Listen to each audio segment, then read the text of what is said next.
On the 21st of April 1945, Prime Minister Winston Churchill and his cabinet received a report written by the Joint Intelligence Committee that declared, quote, "The likelihood of any further attack is extremely remote," end quote.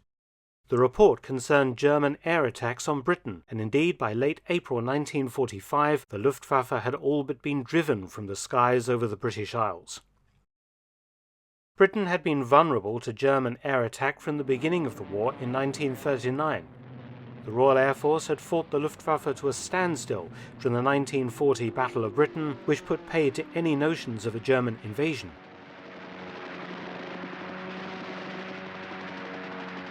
War Thunder is the most comprehensive vehicle combat game ever made. Play more than 2,000 tanks, aircraft, helicopters and ships in dynamic combined arms PvP battles. As an historian, I appreciate that the vehicles in War Thunder span over 100 years of development, from the 1920s to the present day. Every vehicle is incredibly detailed and modelled, offering a highly immersive combat experience. War Thunder has incredible graphics and detail in 4K resolution to create the immersion you need. Play War Thunder now on PC, PlayStation or Xbox using the link on the screen. You receive a large, free bonus pack for registering using my personalized link, including multiple premium vehicles, premium account, boosters and much more. The British population and cities had weathered the hellish blitz of 1940 to 41, when, for example, London had been bombed on 56 consecutive nights, killing and wounding thousands and doing massive damage to the city's infrastructure and housing. Other towns and cities like Liverpool, Belfast and Glasgow had also been heavily attacked. Following a pause in operations during the German military commitments in the east, Britain was again targeted during the 1942 Baedeker Blitz, when the Germans deliberately tried to destroy historic cities like Bath, Exeter and Norwich. Then, in 1944, came Operation Steinbock, or the Baby Blitz as Londoners called it, when the Luftwaffe again tried mass attacks on London, again causing significant damage and loss of life, but also losing a lot of aircraft themselves to improve British defences. Then came the robot bombs, as the V-1s were nicknamed, pilotless early cruise missiles fired from ramps in France or launched from modified bombers off the British coast. The V-1s killed 5,500 people, wounded 16,000 and destroyed or damaged over 1 million properties. Then came an even more terrifying weapon, the A-4 ballistic missile, or V-2 as it was more commonly known. They couldn't be intercepted and they arrived without any warning. They killed and wounded thousands, the last one exploding in Orpington, Kent on the 27th of March 1945. By this stage, Allied forces were deep into Germany and the war appeared just about won. But somehow, despite fuel shortages and innumerable problems, the Luftwaffe still managed to attack the British mainland. The last manned air raid had occurred on the 17th of March 1945, 10 days prior to the final V-2 strike, when a lone nuisance raider, a Heinkel HE-111, had dropped bombs over the city of Hull. And from then on, no manned Luftwaffe aircraft came, triggering the optimistic report from the Joint Intelligence Committee to Churchill. The threat was finally ended, wasn't it? Well, if it was, someone had forgotten to tell the Germans. The date the report was issued was the 21st of April 1945. The last enemy action on British soil, the V-2 at Orpington, had occurred 5 days earlier. But on the 21st of April, a Luftwaffe unit was planning the largest air raid seen for a long time over the UK. Just to put things into perspective, Soviet forces had reached Berlin the day before.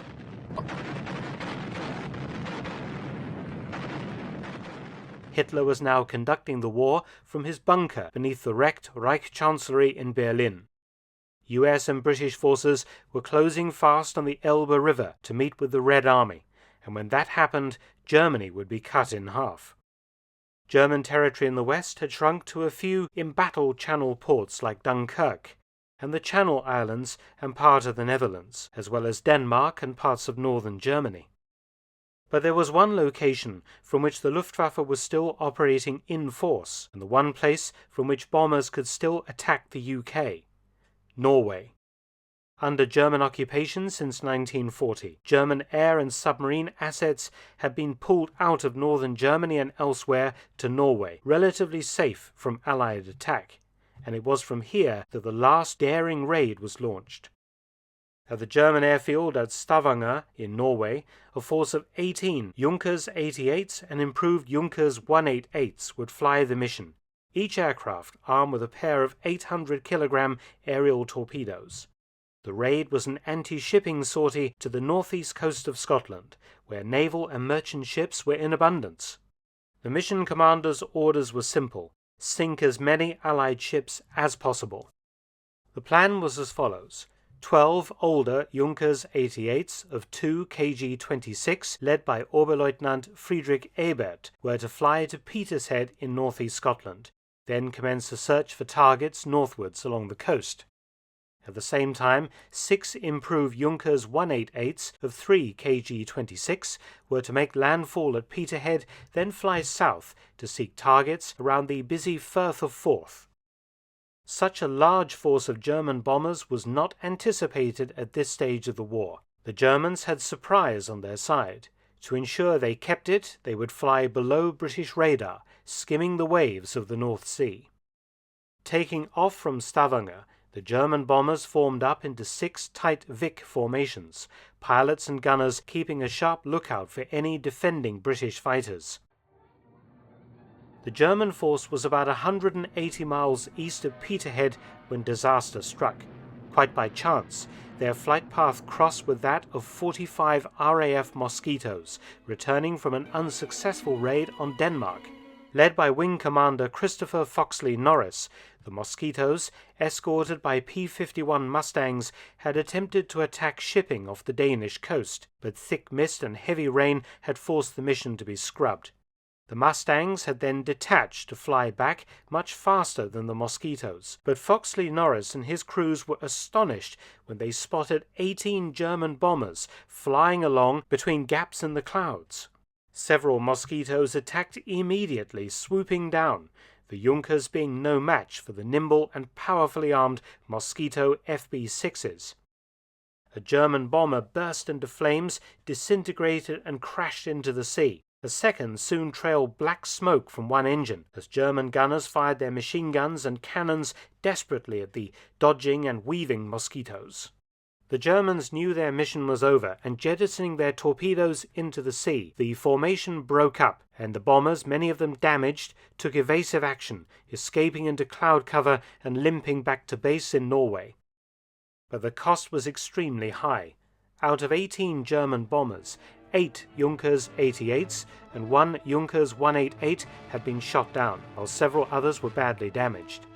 The Mosquitoes suffered no casualties whatsoever. The last German air raid against Britain cost the Luftwaffe 9 planes and 28 airmen killed. 16 days later, Germany surrendered. Play War Thunder now on PC, PlayStation or Xbox using the link on the screen. Remember, you receive a large, free bonus pack for registering using my personalized link, including multiple premium vehicles, premium account, boosters and much more. War Thunder, get it now! Many thanks for watching. Please subscribe and share, and also visit my audiobook channel, War Stories with Mark Felton.